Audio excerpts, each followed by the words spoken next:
मौन और एकांत खुद के बेस्ट फ्रेंड होते हैं, ऐसा आचार्य विनोबा भावे जी कहते थे। क्योंकि कठिन सवाल का जवाब भी चुप रहकर या फिर अकेले एकांत में रहकर ही मिलता है। भगवान बुद्ध ने ज्ञान को पाया मौन धारण करके। महात्मा गांधी जी के लिए मौन एक प्रार्थना थी। पूरे एक दिन का वो मौन रखते थे।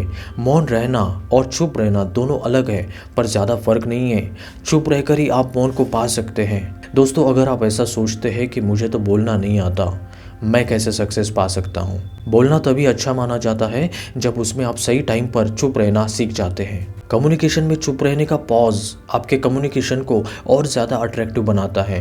कब और कहाँ चुप रहना सीख गए तो सक्सेस मिलेगी। चुप रहकर आप सक्सेसफुल बन सकते हैं, क्योंकि कुछ गलत बोलने से अच्छा है चुप रहना। ज़्यादा बोलने वाले बोलते हैं कुछ ऐसा कि फिर फंस जाते हैं, क्योंकि बंदूक से निकली हुई गोली और मुंह से निकला हुआ शब्द कभी वापस नहीं आता। इसलिए सही शब्द या चुप रहना अच्छा है। कुछ जगह पर गलत शब्द बोलने से सब आपको पागल समझेंगे, पर चुप रहने से आपको होशियार। कब, कितने टाइम और कौन सी जगह पर चुप रहे ताकि आपको सक्सेस मिले। कहाँ और कब चुप रहना है ये सीख गए तो आपको सक्सेसफुल बनने से कोई नहीं रोक सकता। Number 1, mute time. सुबह उठते ही आपको आधे घंटे का मौन धारण रखना है या फिर चुप रहना है।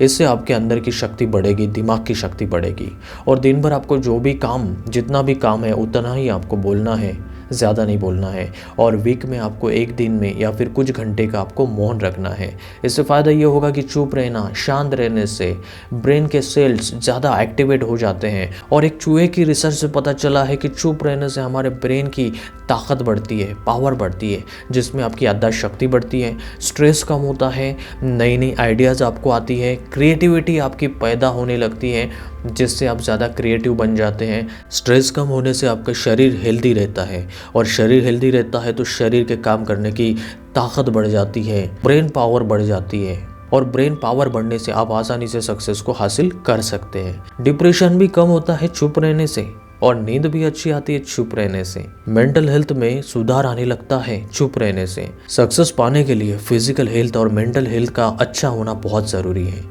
हेल्थ के बिना सक्सेस मिलती ही नहीं। चुप रहने से खुद पर कंट्रोल आता है, जिससे आप हर मुश्किल को चीर कर आगे बढ़ सकते हैं। चुप रहने से आपका कॉन्फिडेंस बढ़ता है, चुप रहने से आपकी हिम्मत बढ़ती है, चुप रहने से आपका नॉलेज बढ़ता है, आपको बातें समझ में आने लगती है। और जो लोग ज़्यादा बोलते रहते हैं उनको सब लोग पागल, बेवकूफ़, नॉनसेंस, पकाऊ बोलते हैं।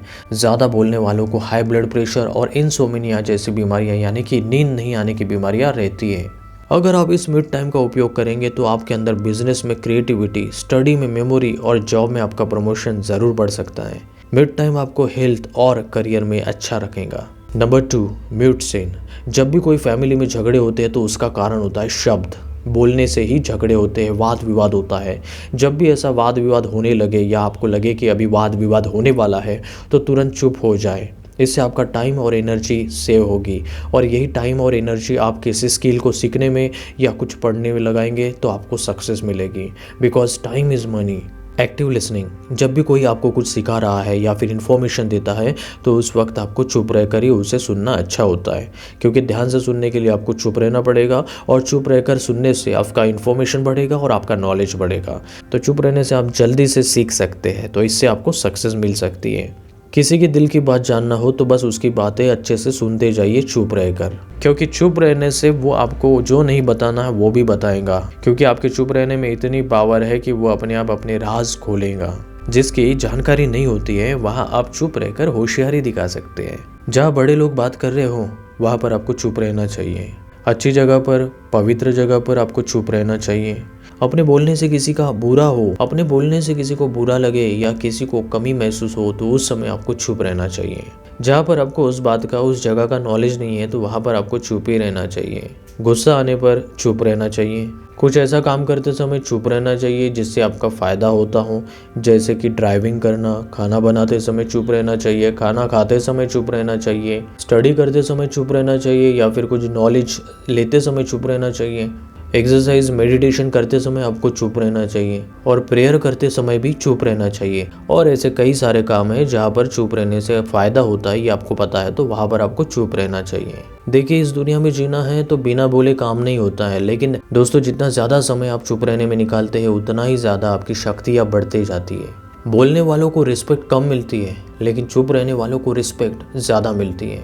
तो दोस्तों यही कुछ फ़ायदे हैं चुप रहने के। अब आपको भी पता चल गया कि चुप रहने से कितने सारे फ़ायदे हैं, तो चुप रहकर आप भी सक्सेस को हासिल कर सकते हैं। So thank you, take care and relax.